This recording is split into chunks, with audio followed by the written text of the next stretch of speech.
दोस्तों, अनमोल education point में आप सभी का स्वागत है। और आज हम सिक्स क्लास के इतिहास, हमारे अतीत,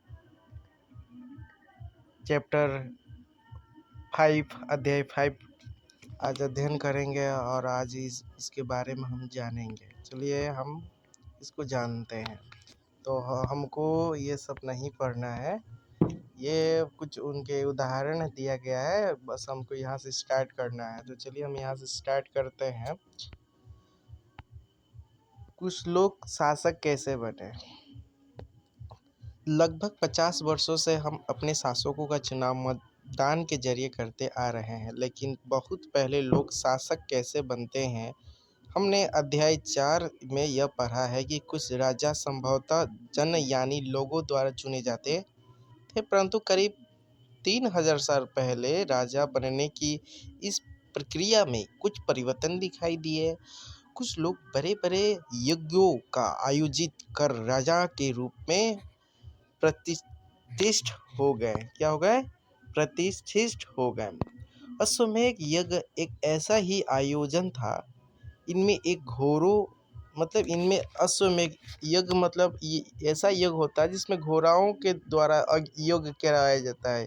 अश्वमेध यज्ञ ऐसा होता है कि घोड़ा जो भी यज्ञ करते हैं वो घोड़ा को कुछ लाल रपटा या उसको कुछ बांध दिया जाता है, जो घोड़ा का पकड़ता है उससे युद्ध करना पड़ता है।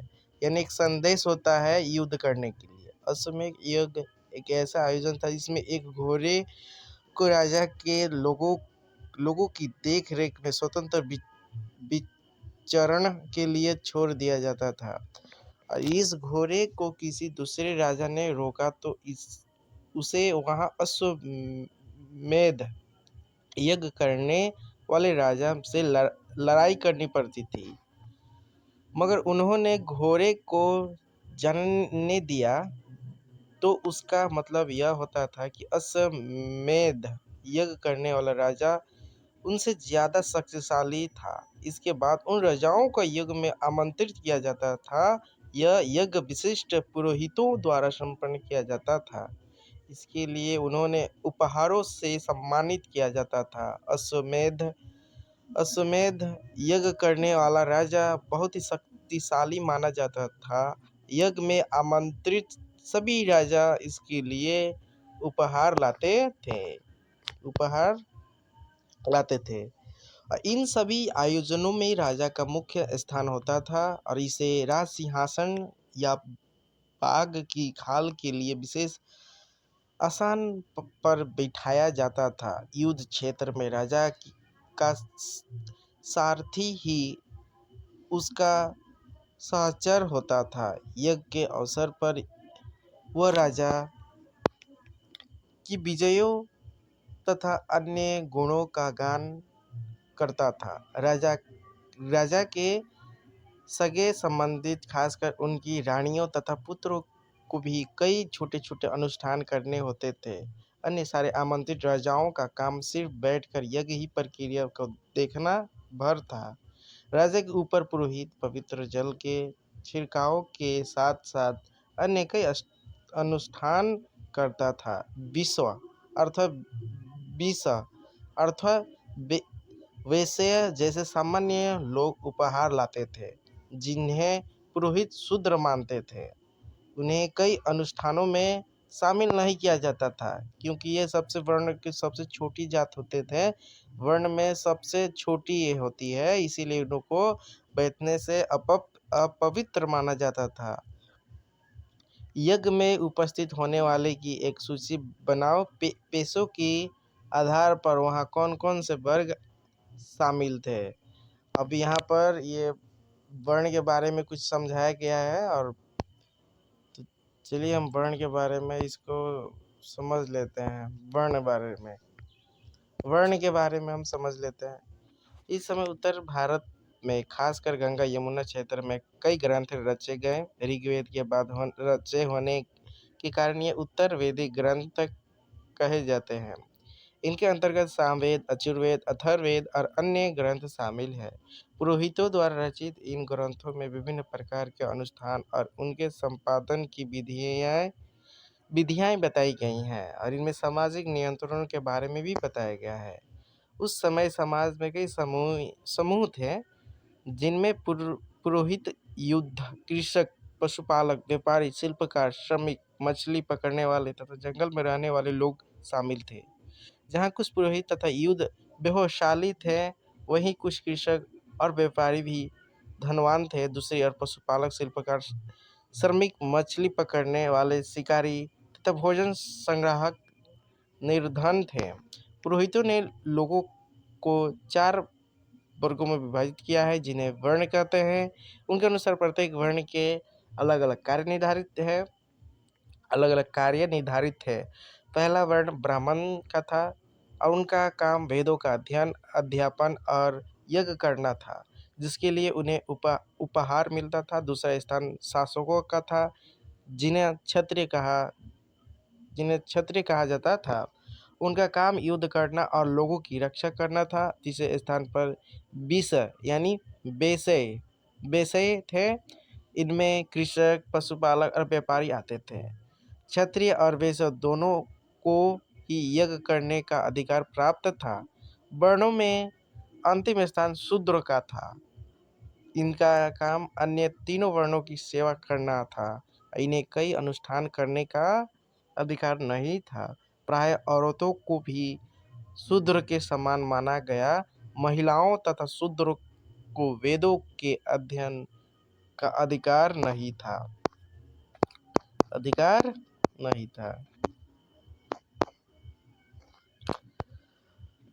पुरोहितों के अनुसार सभी वर्णों का निर्धारण जन्म के आधार पर होता था। उदाहरण के तौर पर ब्राह्मण माता पिता की संतान ब्राह्मण ही होती थी। बाद में कुछ लोगों को अछूत माना गया। अछूत वर्गों में कुछ शिल्पकार, शिकारी तथा भोजन संग्राहक शामिल थे। साथ ही इनमें वे लोग भी आते थे जो जो सो जो जो शवों को दफनाने या जलाने का काम करते थे और इन लोगों से संपर्क अपवित्र माना जाता था। कई लोगों ने ब्राह्मणों द्वारा बनाई हुई इस वर्ण व्यवस्था को स्वीकार नहीं किया। कुछ राजा स्वयं को पुरोहितों से श्रेष्ठ मानते थे। क्या मानते थे? पुरोहितों से श्रेष्ठ मानते थे। और कुछ लोग जन्म के आधार पर वर्ण निर्धारण सही नहीं मानते थे। इसके अतिरिक्त कुछ लोगों व्यवसाय के आधार पर लोगों के बीच भेदभाव उचित नहीं समझते थे, जबकि कुछ लोग चाहते थे कि अनुष्ठान संपन्न करने का अधिकार सबका हो। कई लोग ने छुआछूत की आलोचना की और इस उपमहाद्वीप के पूर्व उत्तर क्षेत्र जैसे कई इलाकों में सामाजिक आर्थिक असमानताएं बहुत ही कम थी। यहाँ पुरोहितों का प्रभाव भी बहुत सीमित था। लोगों ने वर्ण व्यवस्था का विरोध क्यों किया? अब देखो, लोगों ने वर्ण व्यवस्था का विरोध क्यों किया, इसके बारे में हम जानेंगे। तो पहले हम जानते हैं जनपद। अब जनपद हेडिंग डाल लो, जनपद। महायुद्ध करने वाले राजा अब जन के राजा ना होकर जनपदों का राजा माने जाने लगे। जनपद का शाब्दिक अर्थ जन के बसने की जगह होता है। क्या बसने की? जन के बसने की जगह होता है। कुछ महत्वपूर्ण जनपद मानचित्र 4 पर पृष्ठ 49 में दिखाए गए हैं। पुरातत्वविदों ने इन जनपदों की कई बस्तियों की खुदाई की है। दिल्ली में पुराना किला, उत्तर प्रदेश में मेरठ के पास हस्तिनापुर और एटा के पास अतरंजी खेरा में इनमें प्रमुख है। खुदाई से पता चला है कि लोग झोपड़ियों में रहते थे और मवेशियों तथा अन्य जानवरों को पालते थे। वे चावल, गेहूं, धान, जौ, दाल, गन्ना, तिल तथा सरसों जैसे फसलें उगाते थे। क्या इस सूची में तुम्हें किसी ऐसी फसल का नाम मिला जिसका उल्लेख अध्याय 3 में नहीं है? तो ये आपको करना है। लोग मिट्टी के बर्तन भी बनाते थे और इनमें कुछ लोग मिट्टी के बर्तन भी बनाते थे और इनमें कुछ धूसर और कुछ लाल रंग के होते थे। और इन पुरा स्थलों में कुछ विशेष प्रकार के बर्तन मिले हैं जिन्हें चित्रित धूसर पात्र के रूप में जाना जाता है। जैसा कि इनके नाम से ही स्पष्ट होता है कि इन बर्तनों पर चित्रकारी की गई है। ये आमतौर पर सरल रेखाओं तथा ज्यामितीय आकृतियों के रूप में है। महाजनपद। अब महाजनपद के बारे में, महाजनपद करीब 2500 साल पहले कुछ जनपद अधिक महत्वपूर्ण हो गए थे और उन्हें महाजनपद कहे जाने लगे। मानचित्र 4 में कुछ महाजनपदों को दिखाया गया है। अधिकतर महाजनपदों की एक राजधानी होती थी और कई राजधानियों की किलेबंदी की गई थी, अर्थात इनके चारों ओर लकड़ी, ईंटें या पत्थर की ऊंची दीवारें बनाई गई थी। ऐसा लगता है कि लोगों ने अन्य राजाओं के आक्रमण से डर कर अपनी सुरक्षा के लिए इन किलाओं का निर्माण किया। कुछ राजा अपनी राजधानी के चारों ओर विशाल, ऊंची और प्रभावशाली दीवार खड़ी कर समृद्धि बनाई, मतलब समृद्धि कर दी। देखिए मानचित्र 4 पर देखिए, ये आपका मानचित्र 4 है और इसी में देखिए ये आपका हस्तिनापुर है। देखिए हम बताइए, आपका हस्तिनापुर है, ये आपका वैशाली है, मगध है, उज्जैन है, अवंती, ये सब ये मानचित्र में दिया गया है। आप इसको अच्छे तरीके से मानचित्रों को आप देख लीजिएगा। और शक्ति का प्रदर्शन भी करते थे। इस तरह से किले के अंदर रहने वाले लोगों को और उस क्षेत्र पर नियंत्रण रखना भी सरल हो जाता होगा। इस तरह की विशाल दीवार बनाने के लिए व्यापक योजना की आवश्यकता होती थी और लाखों की संख्या में ईंटों तथा पत्थरों को इंतजाम करना पड़ता था। हजारों स्त्री, पुरुषों तथा बच्चों ने इसके लिए अलग परिश्रम किया होगा। इसके लिए संसाधनों की आवश्यकता पड़ती होगी। अब राजा सेना रखने लगे थे। सिपाहियों की नियमित वेतन देकर पूरे साल रखा जाता था। कुछ भुगतान संभवतः आहत सिक्कों पृष्ठ 84 यानी 84 पर चित्र देखे के रूप में होता था। और इन सिक्कों के बारे में तुम अध्याय 8 में पढ़ोगे। अध्याय कितने पे? 8 के सिक्के के बारे में पढ़ा जाएगा। महाजनपदों के राजा ऋग्वेद में उल्लेखित राजाओं से किस प्रकार भिन्न थे? दो अंतर बताए। यानी महाजनपदों के राजा ऋग्वेद में उल्लेखित राजाओं से किस प्रकार भिन्न थे, इनमें दो अंतर बताना है। अब आते हैं कर। कर मतलब समझते हैं वसूल करना। कर होता है टैक्स, इसका इंग्लिश हो गया टैक्स। वसूल करना कर बोला जाता है। छोटे वर्णों से कर, व्यापारी, किसानों से। महाजनपद के राजा विशाल किले बनवाते थे और बड़ी सेना रखते थे, इसीलिए उन्हें प्रचुर संसाधनों की आवश्यकता होती थी। इसके लिए उन्हें कर्मचारियों को भी आवश्यकता होती थी। अतः महाजनपदों के राजा लोगों के द्वारा समय समय पर लाए गए उपहारों पर निर्भर न होकर अब नियमित रूप से कर वसूलने लगे। फसलों पर लगाए गए कर सबसे महत्वपूर्ण थे क्योंकि अधिकांश लोग कृषक ही थे। प्रायः उपज का 1/6वां हिस्सा कर के रूप में निर्धारित किया जाता था, जिसे हम भाग कहा जाता था। कारीगरों के ऊपर भी कर लगाए गए जो प्रायः श्रम के रूप में चुकाए जाते थे, जैसे कि बुनकर, लोहार या सुनार को राजा के लिए महीने में एक दिन काम करना पड़ता था। राजा के लिए महीने में एक दिन का। कारीगरों के ऊपर भी कर लगाए गए प्रायः श्रम के रूप में चुकाए जाते थे, जैसे कि एक बुनकर, लोहार या सुनार का राजा के लिए महीने में एक दिन काम करना पड़ता था। पशुपालकों को जानवरों या उनके उत्पादन के रूप में कर देना पड़ता था। व्यापारियों को सामान खरीदने बेचने पर भी कर देना पड़ता था। मतलब खरीदने से भी और बेचने से भी उनको कर देना पड़ता था। आखेटकों तथा संग्राहकों को जंगल से प्राप्त वस्तुएं देनी होती थी। आखेट तथा खाद्य संग्रह राजाओं को क्या देते होंगे? आखे आखेटक तथा खाद्य संग्राहक राजाओं को क्या देते थे? तो आखेटक जो शिकारी होते, आखेट किसको को तो शिकार करना करते हैं। खाद्य संग्रह जो भोजन को संग्रह करते हो, भोजन को संचय करता हो, उसको क्या बोला जाता है? खाद्य संग्राहक। पहले के समय मनुष्य खाद्य संग्रह यानी खाद्य को इकट्ठा करते थे। कृषि में परिवर्तन, कृषि में परिवर्तन क्या हुआ है ये जानेंगे। इस युग में कृषि के क्षेत्र में जो दो बड़े परिवर्तन आए। हाल के फाल अब लोहे के बर्तन बनने लगे हैं। अब कठोर जमीन को लकड़ी के फाल की तुलना में लोहे के फाल से आसानी से जोता जोता जाता जोता जाता जा सकता था और इससे फसलों की उपज बढ़ गई। दूसरे लोगों ने धान के पौधों का रोपण शुरू किया, अर्थात खेतों में बीज छिड़क कर धान उपाजने की बजाय धान की पौधे को तैयार करना रोपण शुरू किया।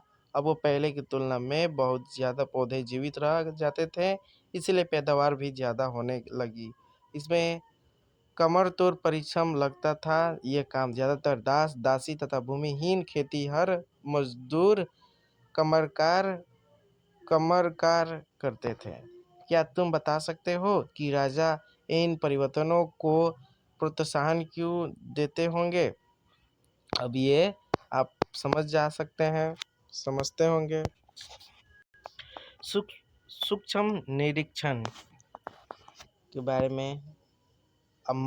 का मगध मानचित्र पर पृष्ठ 49 में मगध ढूंढो। लगभग 200 सालों के भीतर मगध में सबसे महत्वपूर्ण जनपद बन गया था। गंगा और सोन जैसी नदियों मगध से होकर, कौन कौन मगध से होकर बहती है?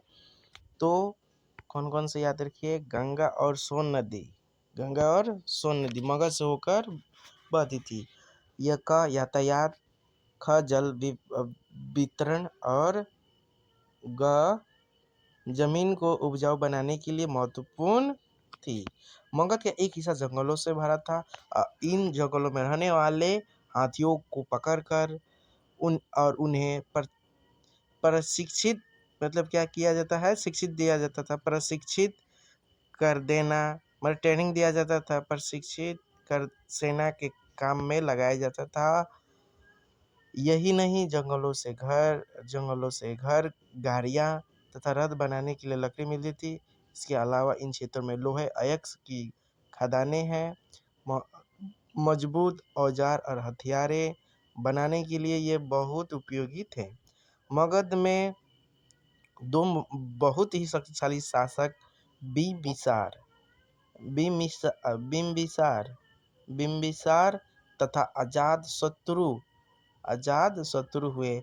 अन्य जनपदों को जीतने के लिए यह हर संभव साधन अपनाते थे। महापद्मनंद एक और महत्वपूर्ण शासक थे। उन्होंने अपने नियंत्रण का क्षेत्र ही इस महाद्वीप के उत्तर पश्चिमी भाग तक फैला लिया था। बिहार में आधुनिक राजगीर कई सालों तक मगध की राजधानी बनी रही। बाद में पाटलिपुत्र आज का पटना का राजधानी बनाया गया। 2300 साल से भी पहले की बात यह है। मेसिडोनिया का राजा सिकंदर विश्व विजय करना चाहता था। पूरी तरह सफल न होने पर भी वह मिस्र और पश्चिमी एशिया के कुछ राजाओं को जीतता।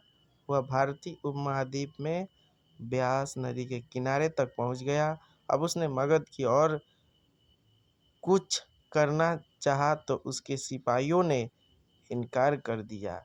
वे इस बात से भयभीत थे कि भारत के शासकों के पास पैदल रथ और हाथियों की बहुत बड़ी सेना थी। और इन सेनाओं ऋग्वेद में उल्लिखित सेनाओं के बीच तुम्हें क्या अंतर है दिखता है, ये डिस्कस करना है। वजी के बारे में, वजी जैसा कि तुमने ऊपर पढ़ा, मगध एक शक्तिशाली राज्य बन गया था। उसके नज़दीकी उसके नज़दीक ही वजी राज्य था जिसकी राजधानी वैशाली बिहार थी। एक अलग ही किस्म की शासक व्यवस्था थी जिसे गण या संघ कहते थे। क्या कहते हैं? गण या संघ कहते हैं। और गण या संघ में क्या अंतर है? तो यहाँ पर दिया गया है। गण देखो कहाँ पर दिया गया है, यहाँ पर ये कॉलम पर दिया गया है गण या संघ। तो गण शब्द का प्रयोग कई सदस्यों वाले समूहों के लिए किया जाता है। और संघ संघ अर्थात संगठन या सभा का लिया। संघ अर्थात संगठन या सभा। संघ का मतलब संघ या संघ संघ का मतलब क्या होता है? संगठन या सभा। और गण के मतलब बहुत लोगों समूहों के लिए प्रयोग किया जाता था। गण या संघ में कई शासक होते थे। कभी कभी लोगों एक साथ शासन करते थे, जिनमें से प्रत्येक व्यक्ति राजा कहलाता था। ये सभी राजा विभिन्न अनुष्ठानों को एक साथ संपन्न करते थे। सभाओं में बैठकर ये बातचीत, बहस और वाद विवाद के जरिए तय करते थे कि क्या करना है और क्या किस तरह करना है। शत्रुओं के आक्रमण से निपटने के लिए वे मिलकर चर्चाएं करते थे और स्त्रियां, दास और कमरकार इन सभाओं में हिस्सा नहीं ले सकते थे। बुद्ध और महावीर, जिनके बारे तुम अध्याय 6 में पढ़ोगे, दोनों ही गण या संघ से संबंधित हैं। बुद्ध साहित्य में संघ के जीवन का बहुत ही सजीव वर्णन मिलता है। इसमें आजाद शत्रु के बारे में, वजी और संघ के बारे में कुछ समझाया गया है। ये आपको पढ़ लेना है अच्छे तरीके से। कई शक्तिशाली राजा इन संघों को जीतना चाहते थे। इसके बावजूद उनका राज्य अब से लगभग 1500 साल पहले तक चला रहा, मतलब चलता रहा। राज्य चलता रहा। उसके बाद गुप्त शासकों ने गण और संघ में विजय प्राप्त कर उन्हें अपने राज्य में शामिल कर लिया। इसके बारे में अध्याय 10 में पढ़ोगे। अनन्य, इसमें आप क्या पढ़े वो सब दिया गया। अनन्य मतलब इसमें महत्वपूर्ण बातें आपको दिया गया है, तो ये आप बुक से लगा लीजिएगा। अपने एटलस में यूनान और एटलस को ढूंढो। किसको किसको ढूंढना है? अपने इसमें लगभग 2500 साल पहले क्या बोला है? लगभग 2500 साल पहले एथेंस के लोगों ने एक शासन व्यवस्था की स्थापना की थी जिसे प्रजातंत्र या गणतंत्र कहते हैं। किसने किया था? एथेंस ने किया था। एथेंस ने लगभग 2500 साल पहले एथेंस लोगों ने शासन व्यवस्था की स्थापना की जिसे प्रजातंत्र या गणतंत्र कहते हैं। ये व्यवस्था लगभग 200 सालों तक चली, इसमें 30 साल के ऊपर के उन सभी पुरुषों को पूर्ण नागरिकता प्राप्त थी जो दास नहीं थे। वहाँ एक सभा थी जो महत्वपूर्ण विषयों पर निर्णय लेने के लिए इस साल भर से कम 40 बार बुलाई जाती थी। इस सभा में सभी नागरिकों को भाग ले सकते थे। शासन के कई पदों पर नियुक्तियां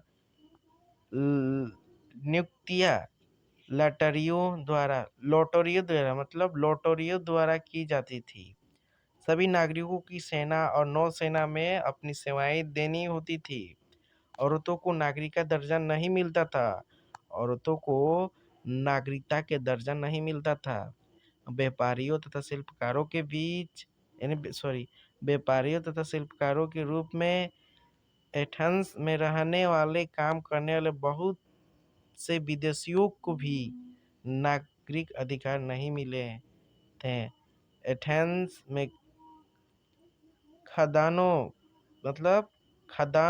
खेतों, घरों और कार्यशालाओं में काम कर रहे दासों की भी नागरिक अधिकार नहीं मिले थे। क्या बोला है? कि एथेंस में ये लिखा गया है, खदानों, खेतों, घरों और कार्यशालाओं में काम करने वाले दासों को भी नागरिक अधिकार नहीं मिले थे। क्या एथेंस में वास्तव में जनतंत्र था? इसका उल्लेख आप स्वयं करें। अब यहाँ पर ये कॉलम दिया है, कल्पना करो, ये सब आपको देख लेना है। और इसमें कुछ नहीं दिया है, आप पढ़ के इसको लगा सकते हैं।